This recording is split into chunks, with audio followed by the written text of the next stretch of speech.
السلام علیکم ورحمۃ اللہ وبرکاتہ۔ امید ہے آپ سب خیر و عافیت سے ہوں گے۔ تو کافی زیادہ جینٹل مین یہ مجھ سے پوچھ رہے تھے کہ سر یہ بتا دیں کہ ISSB جو ہے یہ ہم کتنی دفعہ دے سکتے ہیں، اور Pakistan army, Pakistan air force اور پاکستان نیوی میں کمیشنڈ آفیسر جو پرماننٹ لانگ کورس ہوتا ہے یا شارٹ سروس کمیشن ہوتا ہے، اس کے لیے ہم جو انیشیل ٹیسٹ ہے وہ کتنی دفعہ دے سکتے ہیں۔ ٹھیک ہے، تو آج میں آپ کو بتاؤں گا ڈیٹیل کے ساتھ کہ آپ کن کن فورسز کا انیشیل ٹیسٹ کتنی دفعہ دے سکتے ہیں اور ISSB کتنی دفعہ آپ دے سکتے ہیں۔ ٹھیک ہے، تو میرا YouTube چینل آپ کو علم ہوگا کہ ISSB کے اباؤٹ ہے، تو اپنے بھائی کو سپورٹ کیجئے، ٹھیک ہے، تاکہ آپ کا بھائی آپ کے لیے مزید ویڈیوز بنائے اور آپ کو گائیڈ کرے۔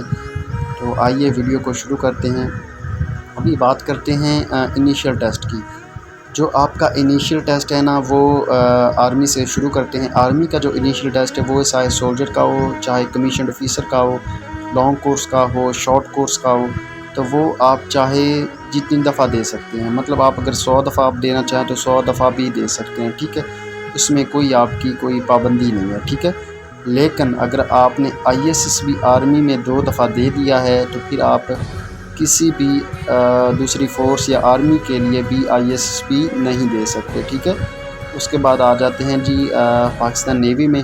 تو پاکستان نیوی کا جو انیشیل ٹیسٹ ہے سولجر کا یا کمیشنڈ آفیسر کا یا شارٹ سروس کمیشن کا یا لانگ کورس کا یا پرماننٹ کمیشن کا، تو اس کا جو انیشیل ٹیسٹ ہے سولجر کے لیے، کمیشن آفیسر کے لیے، تو اس کا بھی آپ چاہے جتنی مرضی دفعہ دے سکتے ہیں۔ ٹھیک ہے، لیکن ISSB جسٹ 2 دفعہ دے سکتے ہیں۔ ٹھیک ہے، اس کے بعد جو پاکستان ایئر فورس ہے تو اس کا جو ایئر مین میٹرک بیس پہ جابز آتی ہیں یا کمیشنڈ آفیسر کی ابھی جو آئی ہوئی ہیں، پائلٹ آفیسر کے لیے، ایڈمن آفیسر کے لیے، ایرونیٹیکل انجینئرنگ کے لیے، ایئر ڈیفنس میں، ٹھیک ہے، شارٹ سروس کمیشن کے لیے، لیڈی کیڈٹ کورس کے لیے، تو وہ تمام جو ٹیسٹ ہیں یہ میٹرک بیس پہ، انٹر بیس پہ، گریجویشن بیس پہ انیشیل ٹیسٹ، تو انیشیل ٹیسٹ آپ جسٹ 3 دفعہ دے سکتے ہیں۔ ٹھیک ہے، اگر آپ نے فرسٹ دفعہ دیا ہے تو آپ کا پاس نہیں ہوا، کلیئر نہیں ہوا، تو آپ کے پاس 2 چانس نیکسٹ ہوں گے۔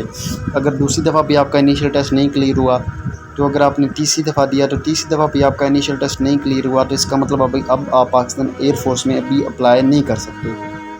ٹھیک ہے، آپ کے 3 چانس کمپلیٹ ہو گئے، لیکن اس کا مطلب یہ نہیں ہے کہ آپ دوسری فورس میں بھی نہیں اپلائی کر سکتے۔ اگر آپ کے ایئر فورس میں 3 چانس مکمل ہو چکے ہیں انیشیل ٹیسٹ کے، تو آپ دوسری فورس میں اپلائی کر سکتے ہیں، آرمی میں بھی اور نیوی میں بھی۔